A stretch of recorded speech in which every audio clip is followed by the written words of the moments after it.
Goofy Historians is the funnest place to learn about history. Or is it the funniest?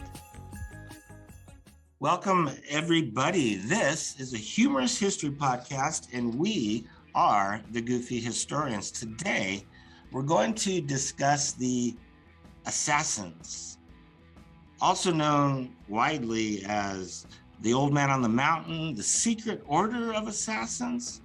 Some people call them the Militia of Heaven, and then the Ismaili assassins.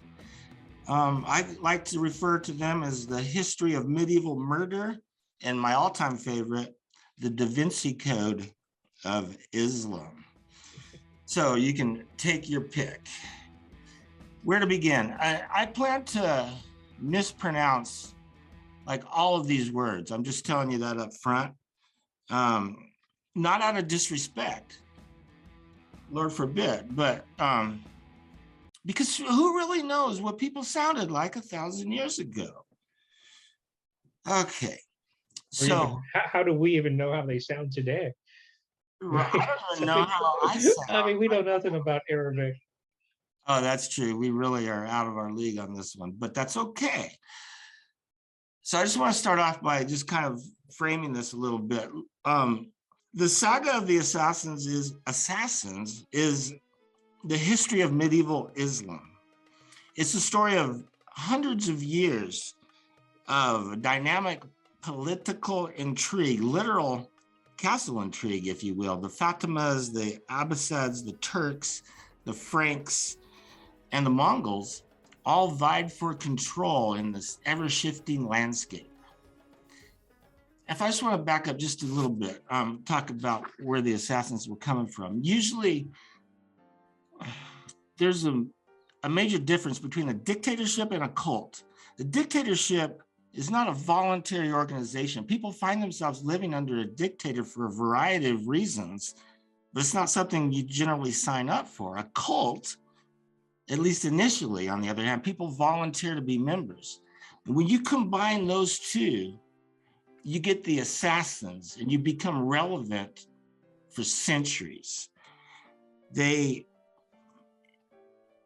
had been around actually since the 7th century, not long after the beginnings of Islam, but they really got going in the 1100s.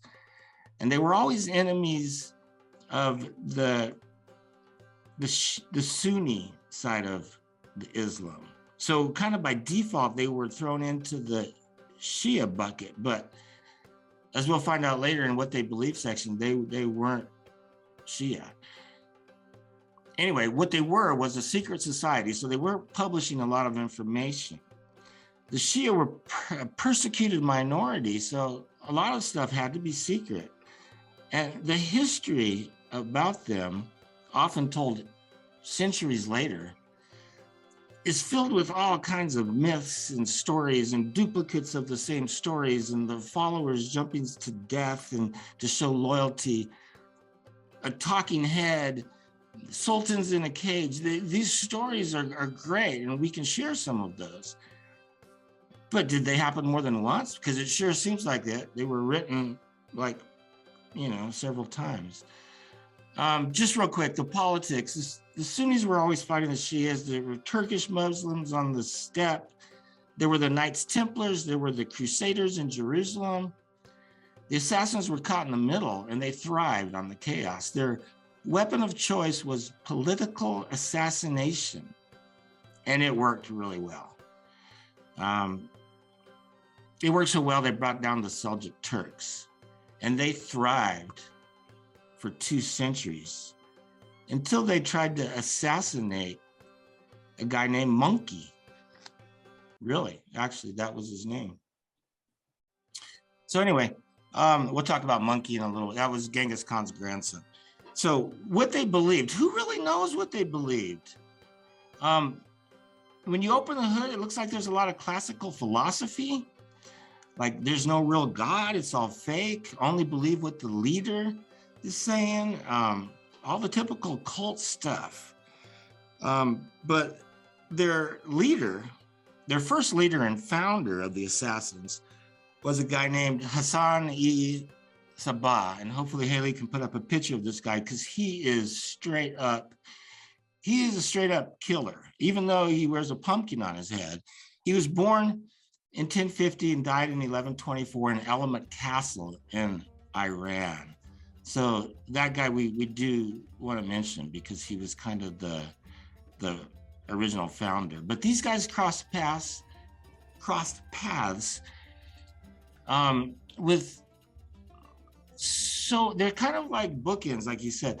They crossed paths with a lot of people that we already talked about in our previous videos: the Crusaders, the Knights Templars, Richard the Lionheart, Richard the Overheated Lion, Frederick II, who we did just recently, Saladin, who we did a while back. Of course, Marco Polo came later, but he sure wrote about them. And of course, the Mongols. And even in their history, they mention, well, I don't know if the assassins mentioned, but in some of these books, we even get into Prester John, Prester, I don't really exist, John. So everybody was, all the players were around. Just some real quick dates that were noteworthy here, just to put this in time frame. So 570 to 632 is the birth and death of the Prophet Muhammad. And then the 623 he died. 623 Muhammad died. I got that. That's my dyslexia there. And nothing happened with the assassins really until the year 1070. In the year 1070, they took over their first castles in Persia. In 1099, it was the first crusade. And I'm not sure if the assassins were involved in that one or not, but in 1066, in 1106, the assassins take a castle in Syria. So you can see they're starting to expand. Interesting date here, 1148 to 1149 is the Second Crusade, and the assassins fight on the side of the Crusaders. Get that? Yeah, they fought with Raymond of Antioch in the Second Crusade. Lots of other stuff here. Death of Saladin, 1193. Saladin, by the way, was scared to death of these guys. It all started going, downhill. Genghis takes Beijing in 1215. In 1219, the Mongols' first invasion into the Muslim lands. Frederick II actually made a deal with the assassins for protection money. After it was all over, after the Mongols were done and they lost Persia finally, the assassins kind of migrated and they changed into a peaceful group. So how did they end? Or did they end? Genghis Khan's grandson, Monkey, hold my bear while I demolish your civilization, got the assassins, and the French king got the Templars. But did they really? It turns out modern day not so secret societies, the assassins ended up being spread all over Asia after the collapse of the Mongol state in Persia, like I just said. They became a peaceful community of the Ismaili Muslims that are still around today. Of course, they can also be found in the video game franchise of the Assassin's Creed. And also, you could argue that they endure and may be associated with the current day Ordo Templi Orientis. And these guys are a group that's still around today. And you can Google your local chapter to find out where you can join them. Am I pronouncing that right, at least, Joseph? Ordo Templi Orientis. Yeah, those are more of the Knights Templar than the assassins, but yeah, I think you got the basic idea. So these groups, these secret groups, still endure. I think in a way, I was thinking that the assassins is actually very close to Scientology. They even have a Xenu, right? If you go up there, they have all these ladders, right? Where you go up different levels like OT1, OT2. You know, on OT3 and Scientology, you meet Xenu, right, the space alien. But on level 7 of the Templars, you meet you meet you meet Zerum, right? Which is like a Xenu for the assassins. So same type of secret thing. They had secret handshakes, secret salutes, everything secrets because they were so weird. No one's gonna start out believing in Xenu, but if you get them in, right, move up the ladder. You've already bought in, and you're already $100,000 in before you find out you're believing in bullshit. But that's the way it is. Well, the black tie society, the secret society that I'm in, we don't have any secret handshakes or any of that. In fact, I'm the only member. You just have the secret adjustment. Secret adjustment. Right. You adjust left, you adjust right, means different things. So talk about this, Joseph. Where did I miss? Where did I gloss over? Centuries of Islamic history here. Got right to the point of the assassins. They freak me out. I kind of wish we still had them around because they'd come in handy. Yeah. Well, see, I don't know. Well, 623, Muhammad dies, and first of all, you got to say we are not Muslims, we're not Christians, we're not Jews, but you have to respect the fact that 60% of the population of the world are one of those religions. So, and I know a lot of great people who are Christians or Jews or Muslims. So nothing, just that we don't know anything about it really, except what we've just learned. But apparently, Muhammad died in 623, and as soon as he died, it took a while for Christianity to split up apart into a billion different pieces, but Islam apparently jumped on that right away.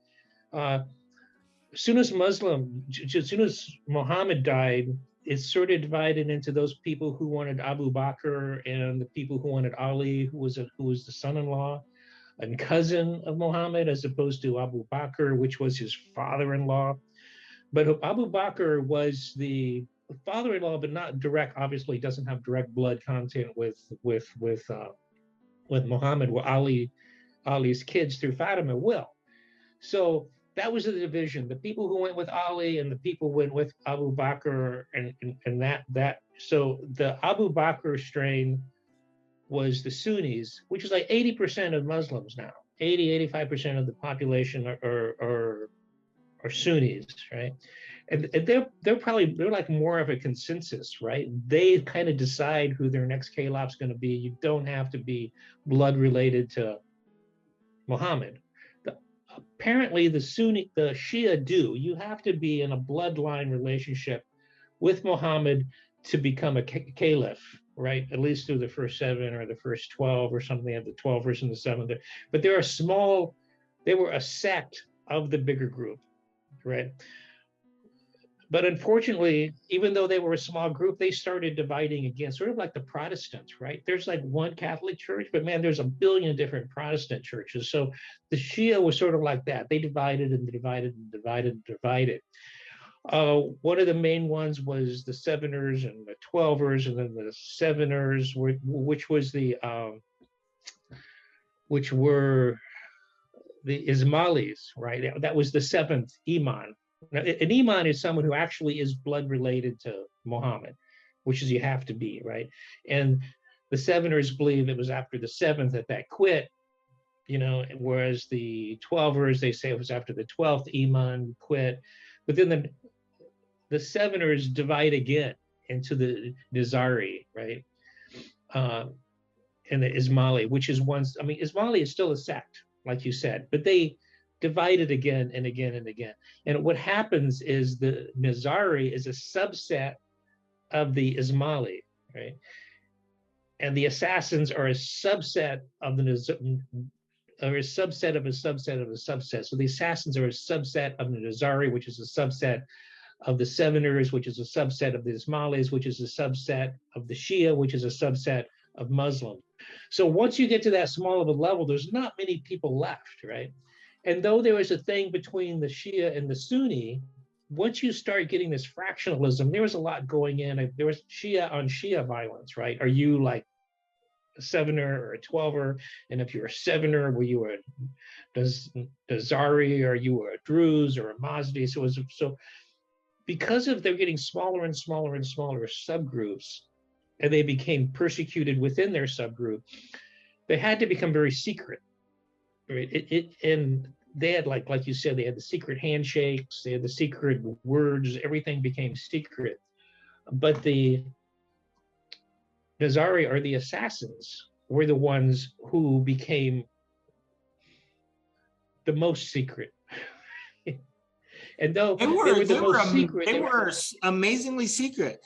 They could plant somebody in like a court, in like a sleeper cell for years or even decades before they even had the chance to use their little pointy daggers. Right, and this was because of, like you said, the founder, who was Hassan-i Sabah, right? He was the founder of the assassin group, right? He was actually very intelligent and very organized, right? So when they say, well, first of all, when we say assassin now, right, we think of someone who goes out and does political assassinations, right? That's not literally what it meant initially, right? Initially, assassin, which is what they used, all that meant was faithful, right? But it was actually Marco Polo, who actually was a little bit, it was actually during this time where, you know, when these things were going, he had heard about the assassins, and he didn't, even though he was a great linguistic, he didn't know enough Arabic apparently, and he misunderstood assassin as hashashin, which is the word for actually hashish eater. Yeah. Let's put it into that right now, because the assassin smoking hash, that doesn't help you become an assassin. No, I mean, all hashish is going to make you get the munchies. Get the munchies and lay back on your hammock, not be jumping off the cliffs. So probably if they did eat, if they were being induced by drugs, it wasn't hashish, it was probably opium or mushrooms or something, because they were part of a cult. So who knows what they were doing. And like you said, the assassins themselves never, which is the faithful, not people who had were eating brownies laced with marijuana, right? Because it means hashish eater, so they weren't even smoking it. They were doing the edible thing, right? Well, you know what? Those edibles are really strong, so you never know. You never know. It's concentrated, right? So maybe after a few of those, you will be jumping off cliffs, but probably not. I don't think you could get. Anyways, Hassan-i Sabah was the originator, right? And he was a control freak. So even though he was in a small group, right, he actually controlled that group really, really well. And they were probably, maybe 10,000 at the most at any one time, which was like 0.1% of all the Muslims in the world at that time. It was a small group. But like you said, they were organized, and they weren't just assassins. They had, it's funny, like if you were an accountant, you were in higher demand in the assassins than if you were someone willing to kill a political opponent, because you could get those. What they needed was like accountants and administrators and organization and keeping things organized. And that's what they were good at, right? Because they could send out, all, like you said, they were organized enough to send out these little sleeper groups to all over the empire and like create a shadow government to the Abbasid. And so whatever the Abbasids had up front, the assassins had as sort of a shadow group underneath. And they did everything by subterfuge, right? So they got these castles, but they didn't take these castles or these fortifications. They never had an army to speak of. The Abbasids had huge armies. The Muslims had, the Mongols, the Christians, everybody had huge armies, but the assassins never had a big army. All they had was assassins. So they felt it was better, because they didn't want to hurt the individual people, the common people. So they made their moves at the highest level, right? If you wanted to change things politically in Jerusalem, you don't send a massive crusade of 150,000 Christians to go take Jerusalem. You send one guy, maybe two guys, do a few assassinations, do a few sleeper cells, and create political change that way. So they considered themselves actually more peaceful, even though you think of assassins as something negative. They thought of assassin thing as better, like go in, take care of Putin, and stop trying to fight, 100,000 poor Russians in Ukraine. Right? Do it directly. Do political change, not do it through military efforts. So that was sort of the thing, and it was sort of like they did it like um, through trickery and through cleverness instead of through force, right? Like when there was the whole thing where they needed to get their assassin to go kill somebody, and the other thing, so they didn't, when the assassination always had to be personal, like you go up and you take out your opponent with a knife, right? You never do it like through bomb or drone or something. You have to do it personal, right? And you never try to get away, right? It's like you kill the person, then you surrender, right? So they're not going to fight their way out. They know this is a suicide mission, basically what they're doing, but it's not a roadside bomb. They're not trying to kill civilians. The reason why they're doing it as an assassin is to not hurt anybody but the person you're trying to take out, right? Who's usually trying to take you out, right? So usually, like the Abbasid, the sultans of the Sunnis were obviously sending armies and armies to take out the assassins, and the assassins would just hold up in these castles and never really fought back, except to take out the to take out directed people of a political power. And they did take out a Christian king once, right? But for the most part, they weren't fighting the Christians as much as they were fighting the Sunnis, right? And at one point, they even offered to become Christians, right? They said, if you help us fight the Sunnis, we can become Christians, no problem, because they actually believe in Jesus, right? They actually believe Jesus is going to come back at the end, just like Christians do. Just that Jesus is going to come back at the end with Muhammad, right? So, why they were, why they were so successful? Because nobody had metal detectors. That's all it would have taken, because they carried their little dagger with them everywhere and inside their clothes. And if you had a metal detector, and their daggers weren't that great. There's a story. I'm sorry if I could just chime in here with this. One of the guys that they sent an assassin to get him. And like you said, this assassin had to get close. And when the assassins were running with their, say this is the dagger, when they were running with the dagger, they would hold it like this so they could run. And this is a testament to how good the swords were. So the Frank Knight or whatever cut off the hand of the assassin, his arm, and he cut the dagger too. I don't know what that story has to do with it, but they had good steel, I guess the Franks did. Anyway, yeah, they had to get close with their little daggers. It was amazing how that there was so. Can we talk about some of the crazy stories that are out there about these guys? Like the time when Saladin was meeting with somebody, and he excused everybody except two of his most loyal guards, and it turned out that those guys were assassins. It's like, wow, they got that close to Saladin. Imagine. Yes. There was Saladin was twice got escaped from the assassins, right? And I think he finally made a deal with them. But then, I think, like you said, Richard and Lionheart, because I mean, at the end of the day, I think at some point of their history, because it lasted, right? The first assassin set it up, and there were 7 other leaders of the group after that, all related, all sons of the initial one, right? But in terms of the relation to, I mean, I think the fifth of the leaders of the assassin actually said he was the Iman, the seventh Iman who's come back to end the world, right? And the sixth actually repudiated Islam altogether, right? And said, forget it, we're not Islam, right?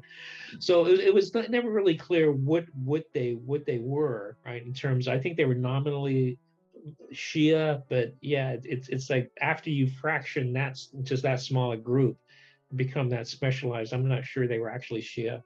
Uh, uh, so yeah, and you know, the stories of how they got people indoctrinated into their cult are pretty cool. So I guess it was Alamut Castle, and the castle was really cool. But then additionally, they had, this is another thing that pissed me off about the Mongols, because they just destroyed all this, but they had gardens and irrigation systems and all kinds of animals and stuff. And after they would drug them, they would take them into this garden and this kind of stuff and say that, you know, this is going to be paradise for you.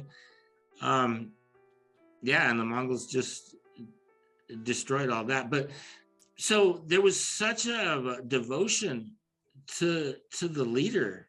They certainly, you know, didn't have any qualms about doing whatever he said. The story of the head, the talking head, is one where I guess it was still the main guy. He had somebody in a table that was dead, supposedly, but his head was still talking. And then everybody was freaked out. It's like, wow, you made a dead head talk.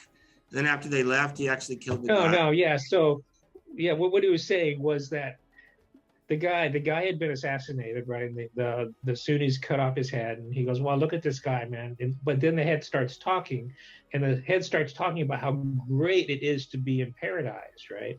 He says, there's the virgins, and there's this is great. I'm really waiting for you guys to join me, right? Because this is great. And then he dies, you know. But the poor guy, after that, they actually did cut off his head and put it on a pike so everybody could see, oh, that's real, right? So yeah, what that was a little peek into paradise. And the same one with the garden. He made the garden, right, to look just like paradise, with the frolicking 99 virgins and the flowing of milk and honey, and they drug somebody, and it wasn't just THC. They gave him some good drugs. They put him in, woke him up in the garden. He says, oh, you're in paradise. And then they wake him up. He says, yeah, but as soon as you die, you get to go back to the 99 frolicking virgins. So these people are happy to follow him. I don't know if I'd jump off a cliff for frolicking virgins, but they were, or probably, you know, they were addicted to opium. They might be jumping off cliffs. But I think even that was fake, right? So the story is, of course, is that he's the Hassan Isabab is down at the bottom of this cliff with the Sunni representative, right? And he says, you think you have power, I have more power, right?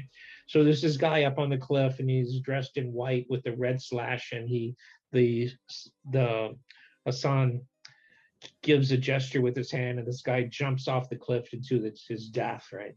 And Hassan says that I have such power, my men are so faithful, they'll jump off a cliff for me, right? And I have like 10,000 more just like that, who's going to go over. So, you know, this is you have overt political power, but I have this, you know, obvert political power. So, you know, it scared people how much loyalty he had.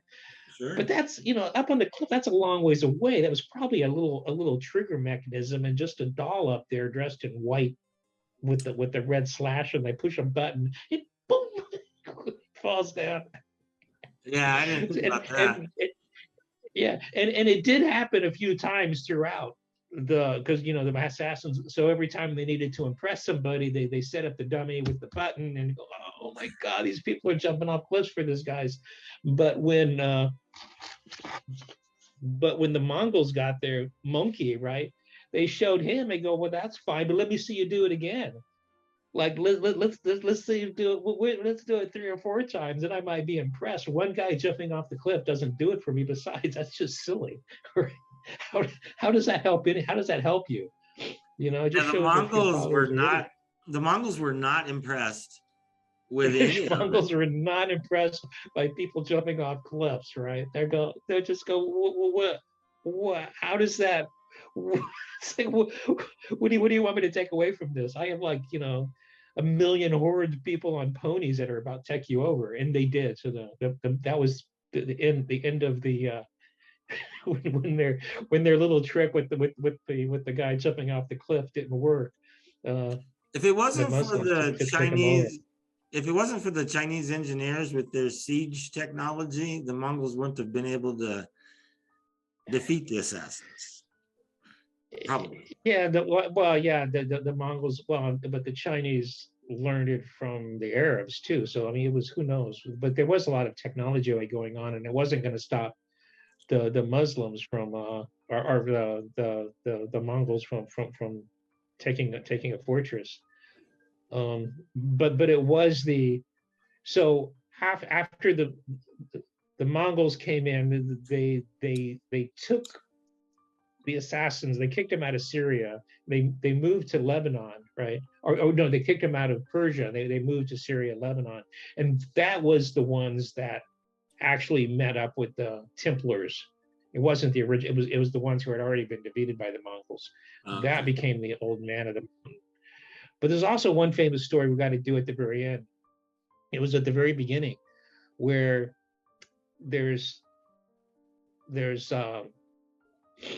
Hassan Isabab, who becomes the head of the assassins, creates the assassins, and there's Nisan ul Mulk, who becomes the vizier or the prime minister of the Seljuk Turks, and there's Omar Khayyam, which is, I don't know if you ever heard of him, but he's a famous poet. They still read him today, right? They were all school friends, right? Huh? They were school buddies. Yeah, they were school buddies. These three people were apparently school buddies, right? And but it's good because one represents the Nisan Ulama, who represented the Sunni and worldly power, right? Hassan Isabab represented the Shia and more spiritual, you know, power. And then there's Omar Khayyam, who was just, you know, the one liberal in this group, right? And they all were together. And what was supposed to happen was that whoever gets successful first helps the other two, right? But when Nisan ul Mulk becomes the vizier of the Seljuk Turks, he helped Omar Khayyam set him up as a college professor, basically, but he didn't do anything to help Hassan Isab. So Hey, Hassan Isab went to Egypt. There's no better way to start a cult than being bitter about something. Yeah, you got to be bitter and upset and secret, right? So he became very, very secretive. All right. So yeah, I mean, the story of the three classmates and all that, I didn't understand that, because what was the point of that? Was the point that because he didn't, you know, help him when he became famous, then I'm going to start this group called the Assassins and do political. I just have a hard time connecting the dots there. But you know what's interesting? There's a couple stories actually, and I don't know the how do we pronounce this? The Gush Turks, and this guy named Sanjar. Seljuk? Not the Seljuk Turks. These other guys. Anyway, they had this little battle, and the Turks defeated this Sanjar guy, and they put him in a cage. But they still needed a sultan. So, like during the day, they would take him out of the cage and put him there, and they would be like, "Yeah, you're the sultan." And then at night, they put him back in his cage, the sultan in a cage, and there's pictures of it. It's crazy. It's like it goes to show you how, you know, a political figurehead is still important today. Yeah, it all becomes political. I think the point is that, you know, you talk about Christianity and Islam, right? There's many more Christians killed by other Christians and Christians killed by Muslims, right? If there was a pile of bones of all the Christians killed by Christians, it'd be huge. It'd be a little small pile of bones for all the Christians killed by Muslims. But the same thing is on the other side, right? It's like there's no more bitterness in any group than inside that group, right? There's more. It's like you can't be a heretic unless you're within that group. I mean, it's not just religion. You get even in a club, right? You get any type of small group, and like you'd think since they were a small minority they'd get along, but it's like if you want to see true bitterness and rivalry, go to a church, right? It's like that's where all this, people really hate each other is within a church. It's not between churches, it's just within church where you get all this nastiness going on. That's my opinion. I don't know. They don't allow me in churches, but I would imagine that could be true. You know what the interesting thing is, like, about clergy, is that, like, when you see your lawyer at the grocery store, he's not your lawyer. When you see your priest or your rabbi at the grocery store, they're still your priest or a rabbi. Those guys are 24/7. Just saying. Yeah, I guess, and just hide your kids from them. Not the rabbi. All right. Yeah, well, yeah, rabbi gets me married. Yeah.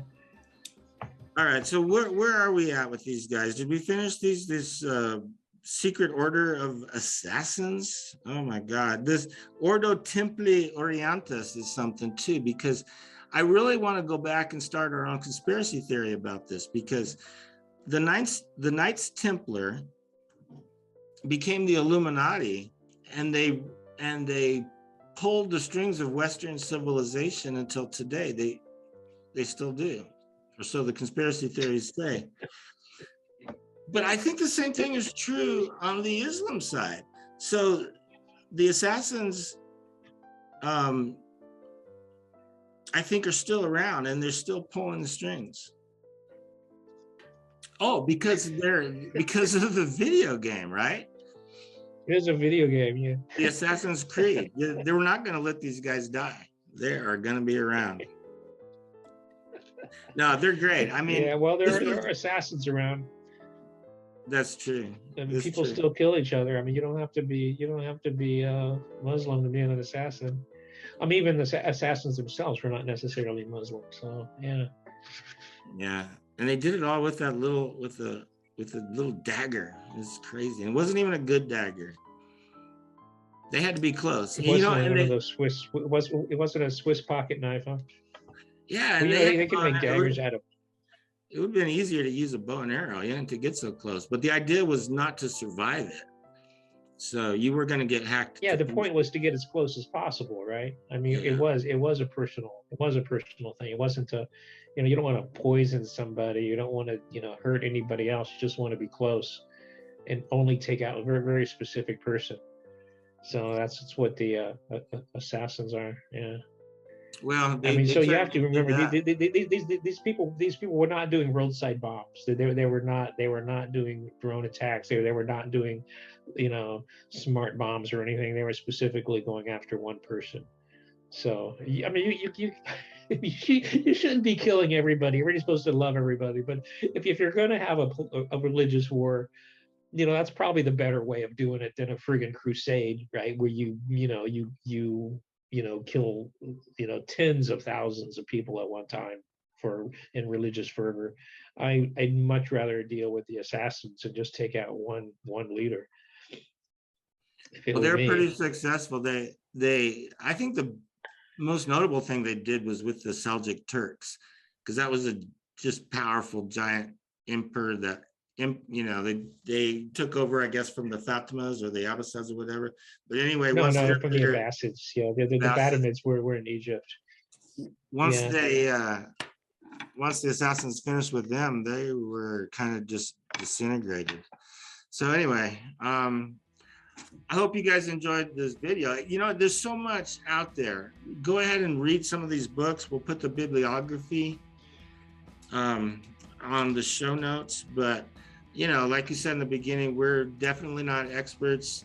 This is like all of our other videos. It's well over our heads. That's why we're goofy historians. But take a minute and read some about this history, and you'll be amazed about what they were able to accomplish. Yeah, and particularly read the Rubaiyat of Omar Khayyam. Out of all these people, I don't know if you can see it. Yeah, put that on Back there. so we can. Yeah. So it's actually great poetry, and he was a great mathematician. So he was. It was the ending of the golden age of Islam, right, where they created algebra and science and all this art, philosophy, and Omar Khayyam was the very best of the best.